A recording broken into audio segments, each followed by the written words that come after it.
Of course ನಾನು ಹೇಳ್ದಾಗೆ ಸುದೀಪ್ ಅವ್ರ ನಟನೆ ಬಗ್ಗೆ ನಾನು ಅದು ಹೊಸದಾಗಿ ಏನು ಹೇಳೋದು ಬೇಡ. ಒಂದೆರಡು ನಿಮಿಷ ಜಾಸ್ತಿ ತಗೋತೀನಿ ಮಾತಾಡೋದಕ್ಕೆ. ಪ್ಲೀಸ್ ಸರ್, ನೀವು ಮಾತಾಡ್ಬೇಕು ಸರ್. ಯಾಕೆಂದರೆ ಇವತ್ತಿನ ಚಿತ್ರರಂಗದ ಸ್ಥಿತಿಗತಿ ಯಾವ ರೀತಿ ಇದೆ ಅಂದರೆ, ನಾವು ಒಂದು 2-3 ಜನ್ರೇಷನಿಂದ ಚಿತ್ರರಂಗ ನೋಡ್ಕೊಂಡು ಬರ್ತಾ ಇದ್ದೀವಿ.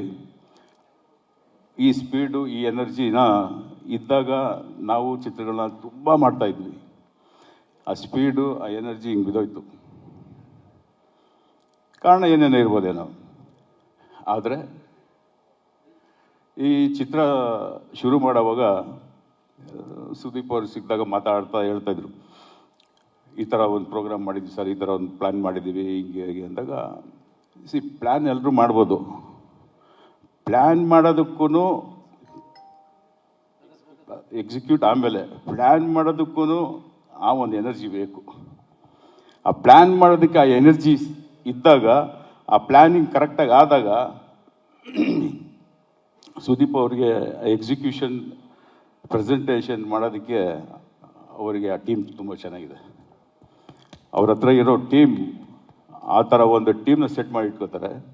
ಯಾವಾಗ ಹೊಗಳ್ಬೇಕೋ ಒಳ್ಳೆ ಕೆಲಸ ಮಾಡಿದಾಗ ಹೊಗಳ್ತಾರೆ, ಯಾವಾಗ ತಪ್ಪಾದರೆ ಅದನ್ನ ತಿದ್ಕೊಳ್ಳೋದಕ್ಕೆ ಅವಕಾಶ ಕೊಡ್ತಾರೆ. ಅವಕಾಶ ಕೊಟ್ಟಾಗ ತಿದ್ಕೊಂಡಿಲ್ಲ ಅಂದರೆ ಅವ್ರನ್ನ ನೋಡೋದು ಇಲ್ಲ ತಿರ್ಗಾ ಇನ್ನೊಂದು